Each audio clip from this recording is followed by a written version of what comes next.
Alright, I'm going to preface this with, this is not for 4th graders or 3rd graders, this is a undergraduate college class. So I'm going to be doing kind of the introductory lecture to the course. So I'm just going to start and say my name is Jonas and welcome to my class. I'm going to preface this with just kind of an introduction and kind of go over what are the goals of this class. So by no means is this course supposed to indoctrinate you in a certain way to think about things, but really give you a holistic perspective of what the world looks like. Now, Marxism is a loaded word in which we're going to get into in a second, but for us to really fully understand the world in its global context, we need to understand the ideologies that have captivated the minds of many people within the world itself. And so, like I said, it's a loaded word. So I want you guys just to tell me, what are your first thoughts when you hear the word Marxism? Any negative connotations, positive connotations? Timothy, go ahead. Joseph Stalin. Literary critique. Russia. Starvation. Yeah. All right, so we all know that there's these words tied to Marxism, right? And when we look at the word, we have all of these ideas going in our head. Joseph Stalin, the starvation within Soviet countries, a literary critique. We hear all these words and we don't have the full picture of what it really is. So, where did it originate?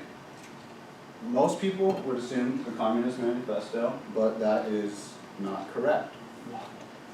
It actually came from Marx's big holistic work, Capital. Now, it was originally written in German, Das Kapital, and it had the help with his friend Engels.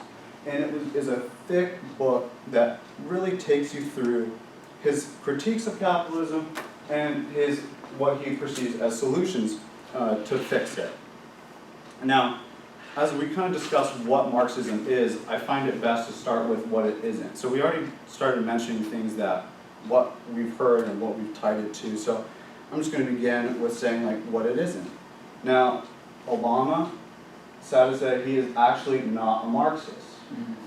Democrats in general, also not Marxist.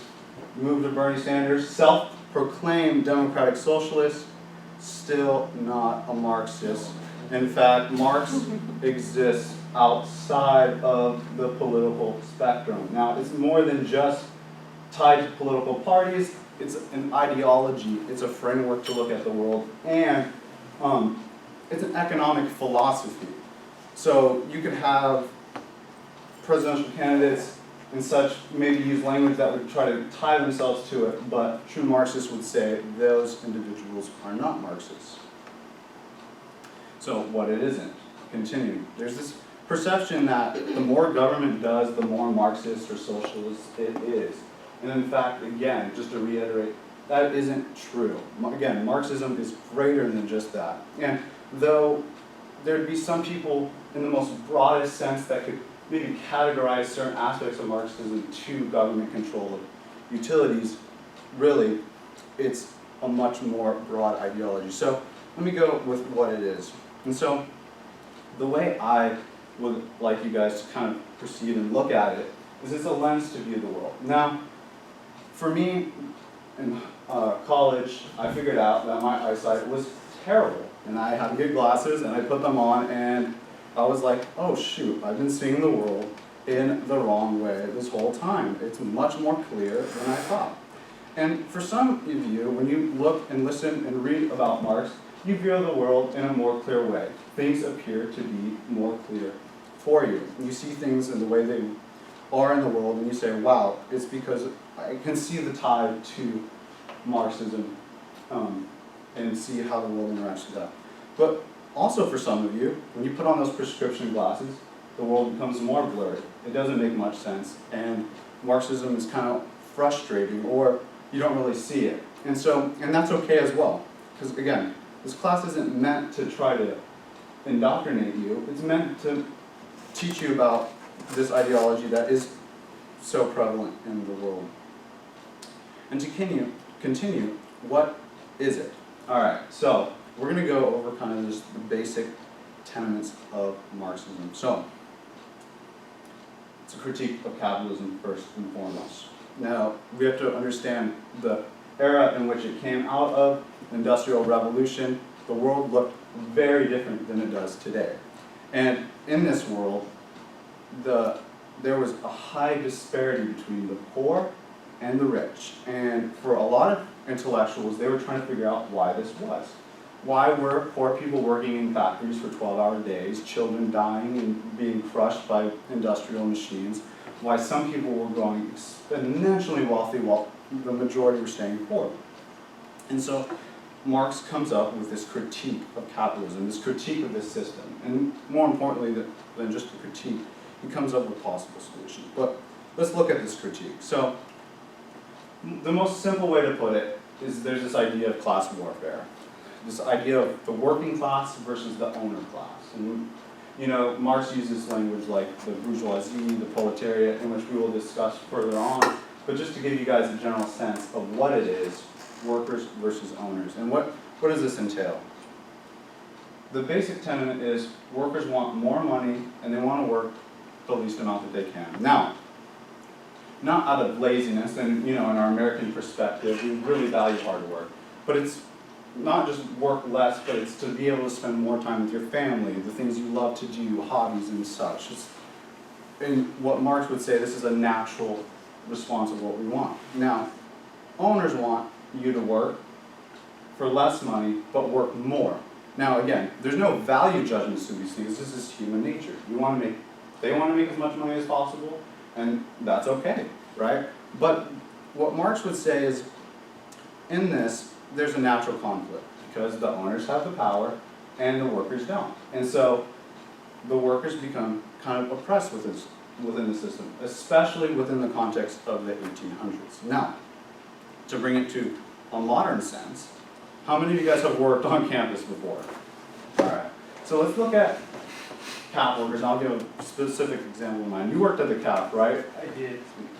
Did your job differentiate from the full staff Sodexo workers at all?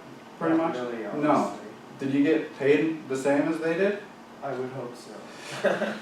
I don't think you did. I did some research, and they make more than you. Now, they pay, not by much, but they pay you minimum wage, and they pay a little bit more to those workers. Now, this is that principle lived out. Why is that?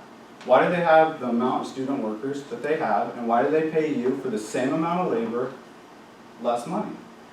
It's in their best interest as Sodexo to maximize their profits. And the best way to do that is to have a working force that they can pay less money and have you work the same types of jobs. And in some instances, work the same amount of hours, especially over the summer. Now, again, I worked public safety in college, and the same thing goes. The staff officers do the exact same jobs we do, except they are paid double, if not more.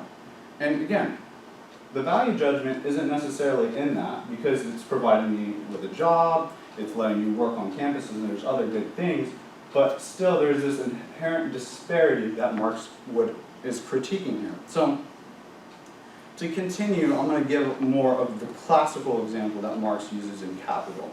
So, negotiating your wage. Now, I want you guys to imagine you're going to be working in a factory, and you go to your boss and say, I want to make $15 an hour.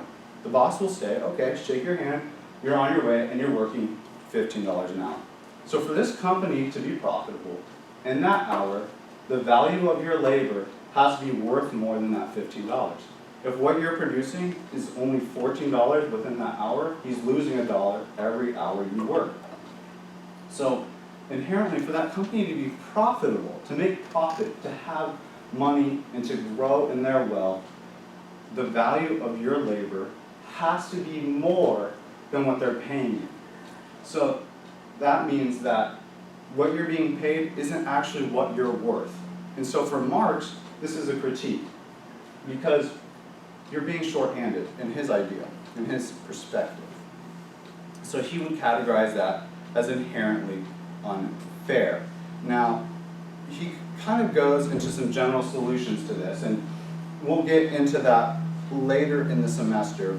But, basically one of those solutions would be what we call the definition of socialism, workers owning the means of production. And so sometimes this is falsely categorized as, again, the government doing more things, that is socialist. Well, you know, what it's really about is empowering workers. In situations where the government is doing more things, that doesn't necessarily mean it's empowering workers within Marxist perspective.